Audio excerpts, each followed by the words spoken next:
If you grew up in Britain in the 70s or 80s, there's one school you definitely remember: Grange Hill, a school where pupils talked back to teachers, bullies ruled the playground, and homework was the least of your worries. It shocked parents, terrified teachers, and became one of the most talked about shows in British television history. But what made this school drama so unforgettable? Let's go back to the classroom. Grange Hill launched in 1978 on BBC One and ran for an incredible 30 years. It was created by Phil Redmond, who wanted something completely different from your typical children's TV. Instead of fantasy worlds and safe moral lessons, the show followed real life pupils at a fictional London comprehensive school dealing with real problems. We're talking bullying, racism, family struggles, crime, and even drugs. Basically, everything your parent hoped television wouldn't show you. And that's exactly why kids loved it, because for once, school actually felt real. Hey, we want to something. Okay? Chop chop!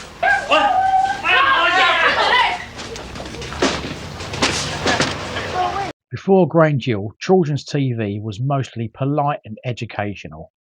Grange Hill was chaos. Students answered back. Lessons went wrong. Detentions were handed out constantly. The show used natural acting, handheld filming, and real teenagers instead of polished child stars. It almost felt like a documentary. For millions watching at home, it wasn't just entertainment, it was basically, hang on, this looks like my school. But what really made the show unforgettable was the characters.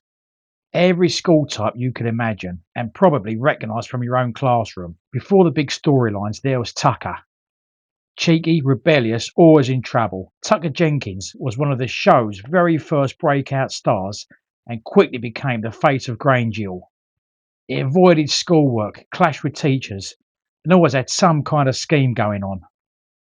But he was funny and likeable, which made viewers love him. For many fans, Tucker was Grange Hill. Thank you, Jenkins. We all know who you descended from. Lead in, please, and check. Then there was Gripper.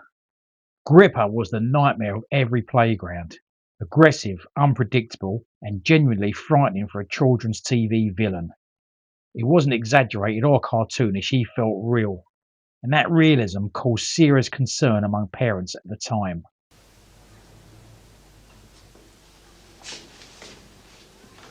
Drown, you scum.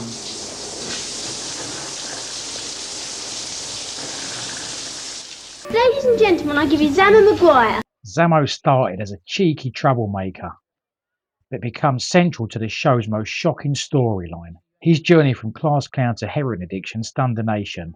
We'll come back to that in a moment.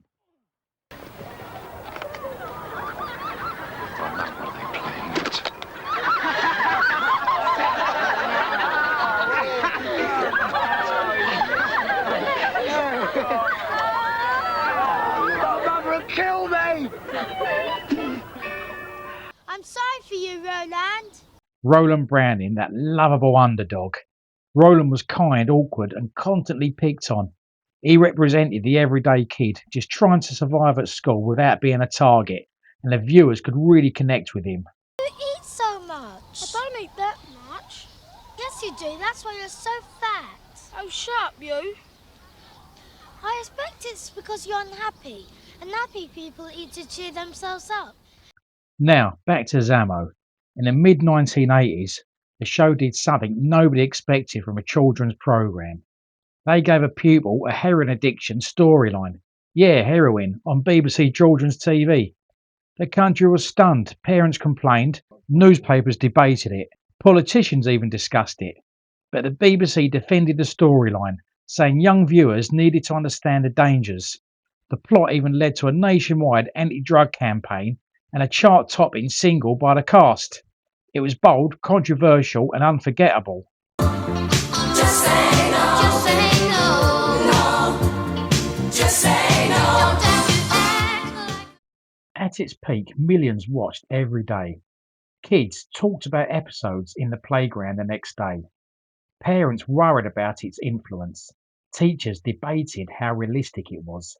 The show influenced slang, behaviour, and even how British schools were portrayed on TV.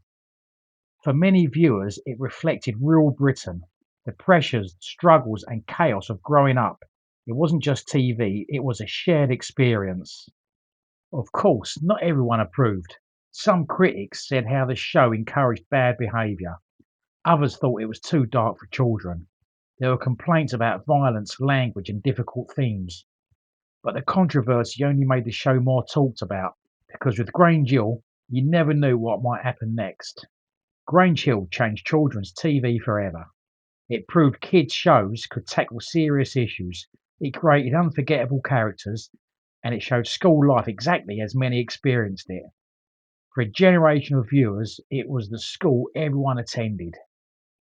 Who's your favourite character? Tucker, Zamo, or someone else? Let me know in the comments. Don't forget to like and subscribe.